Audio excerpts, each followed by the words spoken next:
Hi Year 5, I'm going to be reading Chapter 5 of Cogheart to you, so sit back, relax and have a good listen to it. Chapter 5. They had not been travelling long when a knock at the corridor window made Lily glance up from her penny dreadful. It was a thin fellow in the mirrored spectacles from the air station platform, with a copy of the Daily Cog clasped under his arm.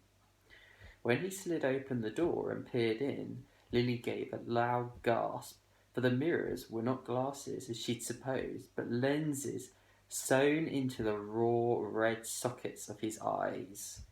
The man had no eyeballs. He stared at the ticket in his black-gloved hand, then examined the brass numbers above the seats, his mirrors reflecting everything. "Excuse me, madam, miss. I appear to be allocated to this cabin. May I come in?" Lily shook her head, but Madame Verdigris replied, "Certainly." "Thank you, much obliged." The thin man settled himself in a spare seat and leaned his walking cane against the wall. Lily noticed its silver skull handle. He took off his hat and gloves and placed them on his lap. "Sorry for the disturbance, ladies." "Please pay no mind," Madame Verdigris returned to her embroidery, absently poking her needle through the eye of an appliqued cherub. The thin man unfolded his newspaper and smoothed the wrinkles from it. He opened it arm's length and began to read the inside pages. Lily could not stop staring at his face. Perhaps he'd been in an accident, for the rims of his eye sockets around the mirrors looked red with damage, and his cheeks were scarred with jagged marks. She decided he must be a hybrid, part human, part machine. She'd never seen one before. Until now, she'd never even been sure they existed. Underneath her revulsion, she felt a little sorry for the man. It must be a difficult life to be singled out as different as that. She was probably looking too much. She turned her attention to the paper instead. It was the evening edition. Lily scanned the front page and gave a gasp. The lead article was about Papa's disappearance, and she read the first two paragraphs.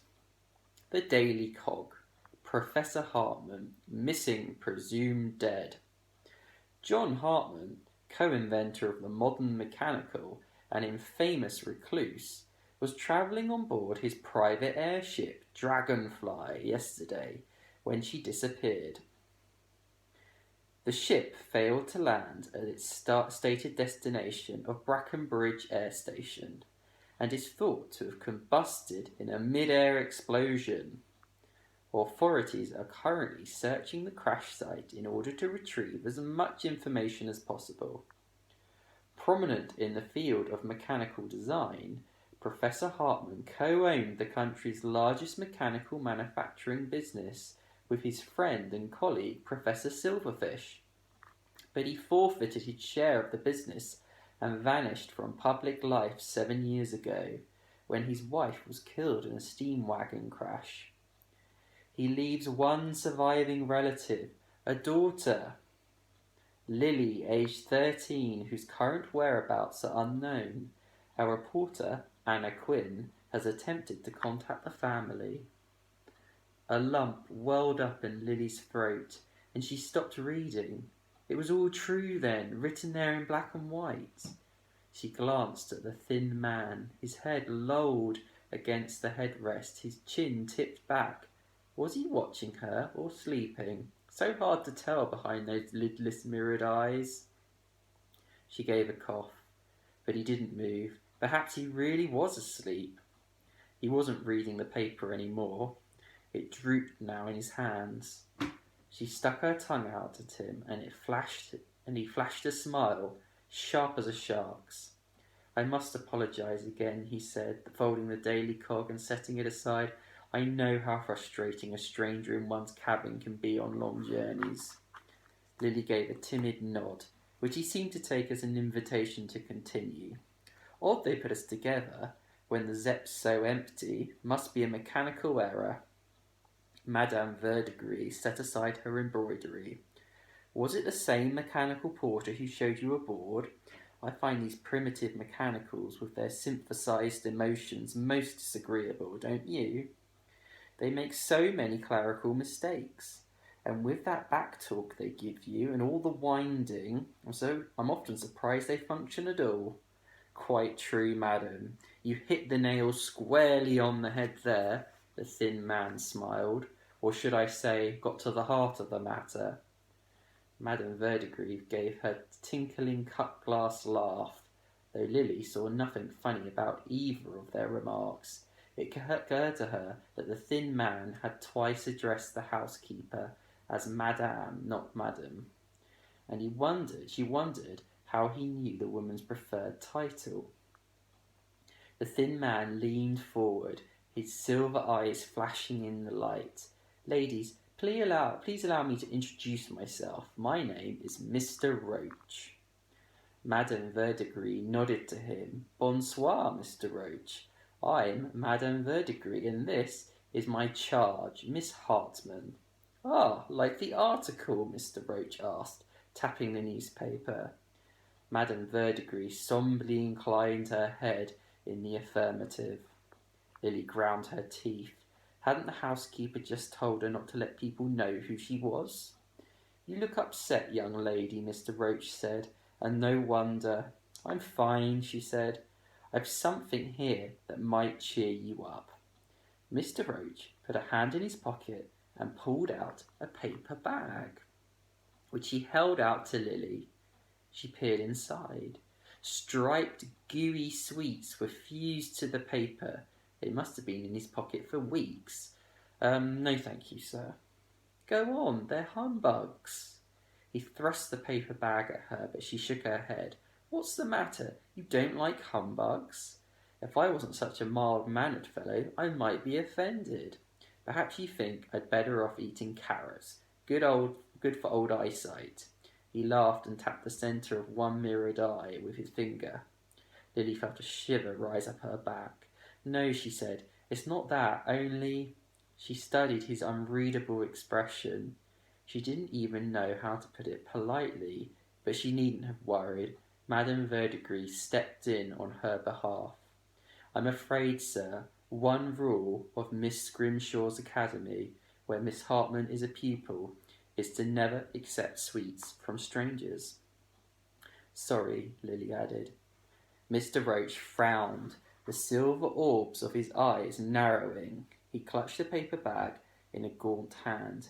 You could hardly call me a stranger, Miss Hartman. We've just introduced ourselves. I must say, I don't believe your rules apply in these circumstances, and one should never be without a humbug when one takes a long journey. I find they help with travel sickness on these commuter zeps. Lily relented and took one, and Mr. Roche gave a small, victorious grin. The humbug tasted delicious, but after a while her eyelids drooped and she felt rather tired.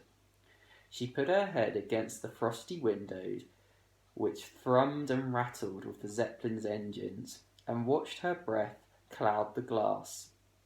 Before she drifted off, she heard Madame Verdigris say, I don't know why these Zeps are so loud always.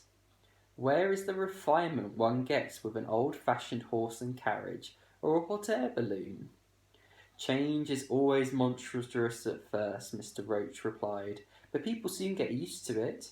You know, the strongest feeling, Madame Hortense, there will be a lot of the changes in your life these coming months, for better or worse, depending on how you play your hand. I'll be watching closely to see how you handle things.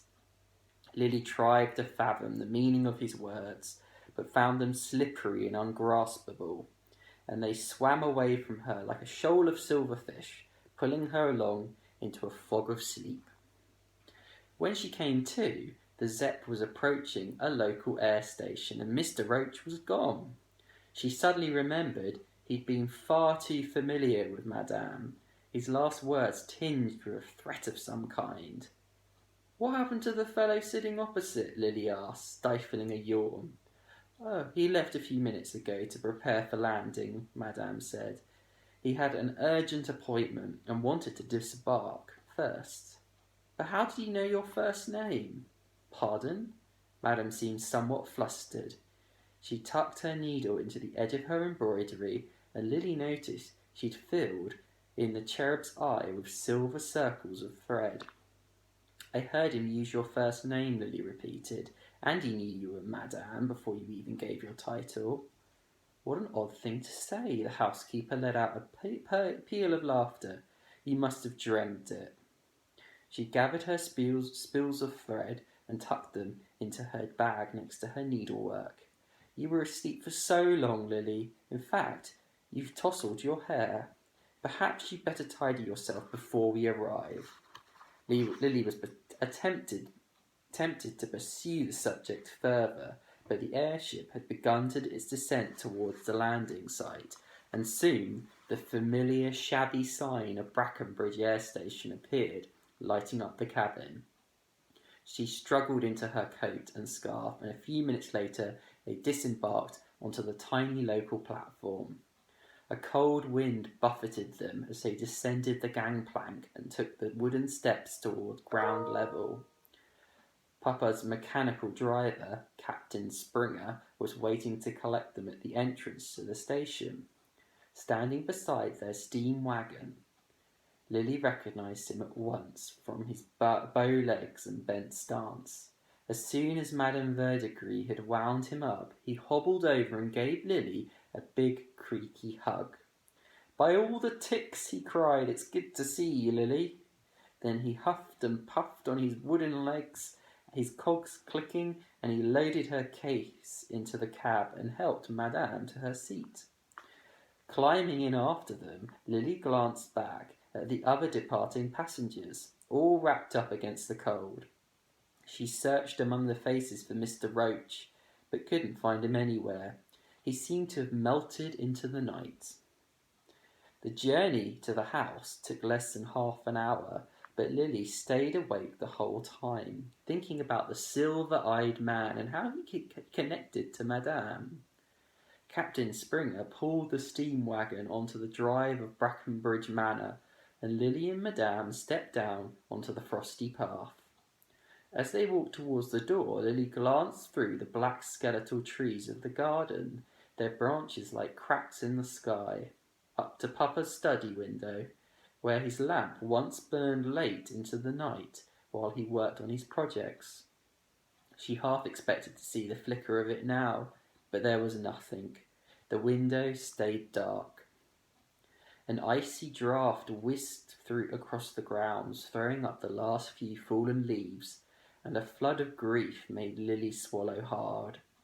Batting away the dust and the cold sting, she followed Madame and Captain Springer towards the low-lit porch. Madame took out a ring of keys, unlocked the front door, and ushered Lily inside. She nodded at Captain Springer to indicate he should stow the case in the vestibule beside the rack of Papa's old walking shoes.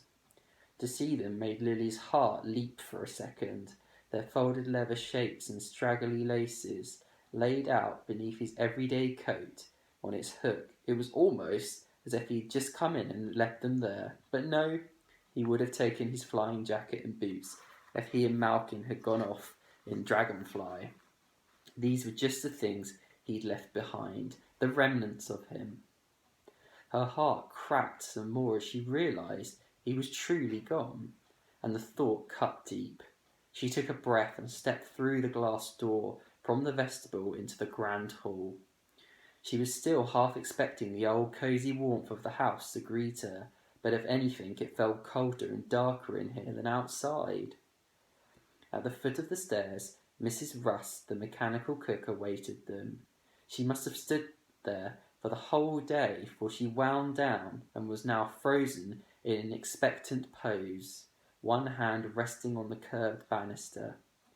Lily walked towards her. Apart from Malkin, Mrs. Russ had always been her favourite among Papa's mechanicals, but since Lily had seen her last, her old metal face had become more worn. Scores of worry lines crossed her rusty forehead, and her nose bloomed with new chips of paint. Madame Verdigris sent Captain Springer jittering across the tiled hall and off along the darkened servants' corridor. Then she examined Mrs. Russ. Mon Dieu, she tutted. These old models. It's stopped again. She strode around behind the mechanical woman, pulling out her ring of keys once more.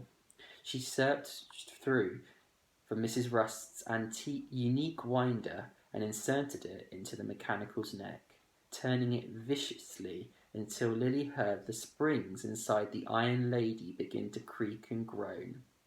When Madame finished the winding, she stepped back and waited. Mrs. Rust's eyes sprung open.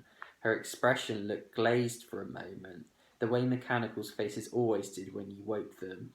But then she blinked, caught sight of Lily, and let out a joyful cry. "Cogs and chronometers! My tiger Lil's back!" Mrs. Russ scooped Lily into her arms, sweeping her feet off the floor. "How I've missed you, dear heart!" "I've missed you too, Rusty." Lily kissed the mechanical's dented metal cheek, which was rouged with paint, and smelled slightly of lavender oil. Mrs. Russ put her down and took a good look at her. Then her face became serious and she let out a long wheezing sigh. "Oh, Lily," she said, "I'm so sorry about your father. Poor John. By all that ticks, I don't know what we'll do without him." Hearing Mrs. Russ say Papa's name like that made Lily's heart fly and flutter. "Me neither," she said wearily, and she leaned up to kiss her on the nose. Madame Verdigris gave a discreet cough. "How have things been getting on here today, Mrs. Rust? I trust you took care of everything before you wound down for the night." "Yes, ma'am. Sorry, ma'am. I didn't realise I'd run out of clicks before you arrived, but you took so long." "The Zeppelin was delayed," Madame said. "Foul weather, storm clouds on the line." "Shame." Mrs. Rust ruffled Lily's hair with a soft leathery hand. "I've made the young lady's room, like you asked, though I could have done it with a little help." The mechanical cook gave the housekeeper a dark stare, but Madame didn't notice because she turned to Lily. "Mrs. Rust will help you settle in," she said quietly. "You'll find things run differently around here with me at the helm. I'll accept none of the tearaway behaviour your father saw fit to tolerate, especially not in a rage." Madame tipped her head back to stare down her nose at Lily. "I shall want to see you in the drawing-room straight after breakfast, when we shall discuss matters further." Lily nodded meekly. She was too wrung out by the emotions of the day to find a suitable response. "Bon," the housekeeper said. "Then I shall retire to bed. It's been a long trip." She took the oil lamp from the hall and swept it off up the stairs, leaving Lily and Mrs. Rust alone in the glow of a single candle. Mrs. Rust picked it up and ushered Lily upstairs too. As they reached the first floor landing, Lily heard Madame shut the door of the master bedroom and saw the glint of her lantern through the gap beneath it. "But that's Papa's room," she cried. "Smokestacks and sprockets," Mrs. Rust whispered. "Not any more.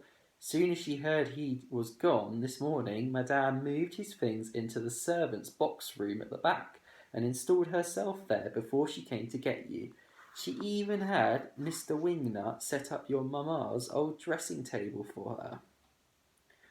Lily felt ill all over. Mamma had been gone 7 years and Papa only a day, but already Madame was acting like lady of the manor.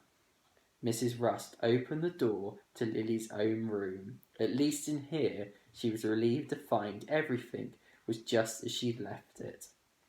Her books still piled on their shelves, and her notes and her drawings pinned to the walls in fat bunches, hiding the yellow wallpaper. She emptied her suitcase into the wardrobe, not bothering to unfold anything, while Mrs. Russ busied herself filling the grate with kindling, her arms rattling like bicycle chains. "Madame stopped me setting up the fire this week while your papa's been away," she said, But now you're home, we'll soon have things running the way they're meant to. I'll make it cosy in no time, don't you worry. The old mechanical laid the last of the logs atop the kindling. Oh, and you might be needing an extra layer. It's got pretty cold in here these winter nights. Good idea. Lily took the blanket from the cupboard, shook it out over the bed, filling the room with a blizzard of dust. Clockworks, and Mrs. Russ let out a foghorn sneeze. Cam wheels. Bless you, Lily said. Thank you, my tiger. The mechanical took an old scrap of sacking from her pocket and blew her nose into it. A touch of pneumatic pneumonia. Can I give you a piece of advice? Don't tell Madame anything you don't have to. This past week, while your father's been on his trip, she's been through his office with a fine-tooth comb. How dare she? What on earth is she looking for? Mrs. Russ threw her arms into the air. Crankshafts and carburetors. I wish I knew. Could be anything. She's a devious one, her. Got all kinds of wheels turning in her head, and she was lording it up when we heard the news this morning. Put herself in charge, naturally. Mrs. Rust held the candle to the kindling and fanned the flames with her apron. Lily sat on the bed, watching her. Widgets and windscreen wipers, the old mechanical muttered at last when the fire had caught. You mustn't mind my blather. It's only the wittering of an old fuss budget. When you come down in the morning, I shall make you a nice tea cake with jam, just as you like it, and we can have a proper gossip. Thank you, Rusty. Sorry we wake you so late. I hope you sleep well. You too, my tiger Lil, you too. Mrs. Russ placed the candle by her bedside and crept out. Lily pulled the blanket over her knees and sat listening to the old mechanical's creaking joints as she walked away along the passage. Later, changing into her nightdress, Lily touched a long white scar on her chest, a cut made by a shard of windscreen glass during the accident. The mark had faded over the years, like the memory of Mamma, but she still felt its sharp throb sometimes, and now, with Papa gone too, those memories she tried so hard to forget were once again welling up inside, gnawing at her empty belly. She brushed them away and pondered Mrs. Ruster's parting words. What was Madame after in Papa's things? And what could she do about it? These new thoughts were not at all pleasant, and she was too hungry and exhausted to consider them. She hadn't eaten anything since breakfast. Strange to think that after that afternoon she'd been still at school. She glanced at her bedside clock. 1:30. Beneath the hands, tiny ivory inlaid sheep jumped over a stile. Papa had designed it for her, and she found herself counting the creatures now, trying to ignore the whir of her mind as she closed her eyes and drifted off into an uneasy sleep full of silver-eyed men and skull-topped canes. Right, and that is the end of Chapter 5, Year 5. Now, Chapter 6 will be coming along shortly. Well done for all the fantastic work you've been up to Year 5, and see you soon.